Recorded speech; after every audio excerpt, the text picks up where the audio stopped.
He said something that blew my mind, and it's still true. I don't think it's going to be true in a couple weeks. But as of right now, the Phillies have spent the second most money in free agency in Major League Baseball. Which is wild.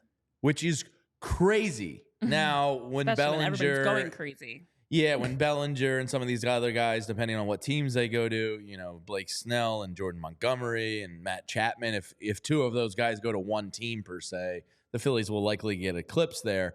But Dave said that on the heels of the question of what do you say to fans who have said this is a quiet offseason? And he said, I agree it's quiet, but, and I understand this answer. It might not be what everybody wants to hear, but he said we want to grow this culture where young players come up and contribute and feel as though they have a shot to win jobs. And he was specifically talking about Orion Kerkerine and Johan Rojas.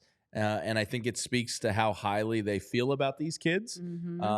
So, while it's not exciting, while I would have wanted, a veteran center fielder perhaps to complement Rojas, what he says is valid. Like, I think there's a lot of truth to building a culture where a kid can go steal a job and win a job in spring training.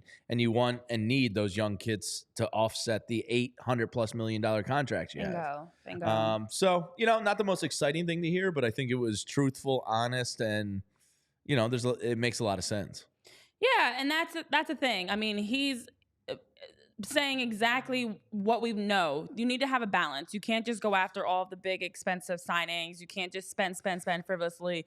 And then just talking about prioritizing the young players and giving them a chance, and how in terms of the culture of this team, that is a big part of who they are, that they want to make sure they've got young players contributing as well, giving them those opportunities. And so as he's talking about different names, Cristopher Sanchez, Orion Kerkerine. Yeah, you mentioned that as well. He's talking about Rojas. And we're big Sanchez show. Yoro. He didn't say Yoro. I was listening for it. Oddly, Dave, that's Wow. rude. That's so rude. I know. You That's listen so daily down at Citizens Bank. It just means Bar. we got to do more, guys. We got to do more. He didn't say it. But he continued to also reiterate, if there is somebody that falls into your lap, that's an opportunity you can't turn down. But as a team, they've been focusing on developing their homegrown players, developing their young talent, necessary. And also keeping the window of contention open longer because of that. So instead of just going after, all veteran, established, expensive pieces, having that balance, even Bryson Stott and Alec Boehm, of what they add, as well as those young, that next generation, I guess you can say, that next generation of talent.